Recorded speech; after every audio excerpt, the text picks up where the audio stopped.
दिसतीया भारी नेसुनी साडी, काळजाचं पाणी पाणी करतीया पोरही.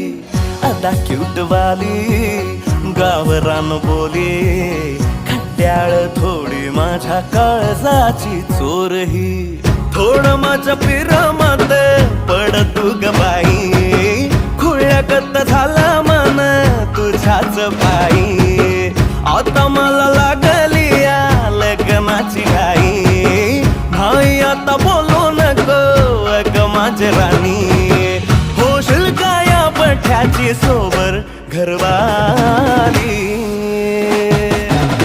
मराठमोळी थोडीशी साधी भोळी, स्वागताचा भारी बायको पाहिजे नखरेवाली. मराठमोळी